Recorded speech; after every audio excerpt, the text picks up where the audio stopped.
ஆனால் ஜனநாயகன் ரிலீஸ் தள்ளி போயிருக்கு. இதை நீங்கள் எப்படி பார்க்குறீங்க? இது எப்படி பார்க்குறேன்னா, ஸ்டேட்டு சென்ட்ரலு அந்த பக்கம், இந்த பக்கம் ஒரு ஒன் மேன் ஆர்மி மாதிரி தான். இந்த ஒரு ஆளை ஸ்டேட்டும் சென்ட்ரலும் எதுக்குது. ஸோ இதுதான் இப்போ வந்து இது ஏன்னா சொல்லப்போனால் வந்து பொங்கல் இன்னும் வந்து சொல்கிறாங்க பொங்கல் அப்படின்னு. எப்போ படம் ரிலீஸ் ஆகுதோ அப்போ தான் பொங்கல். ஸோ அப்போ தான் நாங்கள் தேட்டருக்கும் போவோம், அப்போ தான் நாங்கள் படத்தை பார்க்கவும் போவோம். ஜனநாயக திரைப்படத்தை பார்ப்பதற்கு ஆவலாக இருந்தது. 9ஆம் தேதி வரப்போவதாக ட்ரெய்லரும் வெளியாக இருந்தது.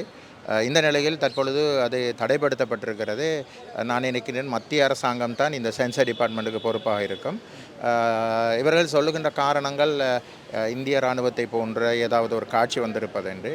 பொதுவாக இன்றைய ஆங்கில படத்தோடு ஒப்பிட்டு பார்க்கின்ற பொழுது இதைவிட படுபயங்கரமான முறையிலே இராணுவ ஆடைகள் அணிந்து கொலை செய்வதும் வருகிறது. காலையில் வரைக்குமே நாங்கள் வந்து பார்த்துட்டே தான் இருக்கோம். டிக்கெட் விட்டுருவாங்களான்ட்டு. டிக்கெட் விடலன்னும் போது நேற்று சாயங்காலம் தான் பார்த்தேன் நான் இன்ஸ்டாகிராமில் ஸ்டீல்ஸில் இதுமாரி வராது, ஒருத்தர் மட்டும் ஏதோ கேஸ் போட்டிருக்காருன்ட்டு. சரி ஓகே, அந்த ஒருத்தர் தான் அவங்க ஆள் போல் அப்படின்னு நினச்சிட்டு நாங்களும் சரி ஓகே நடக்கத்தானே அப்படின்னு விட்டோம்.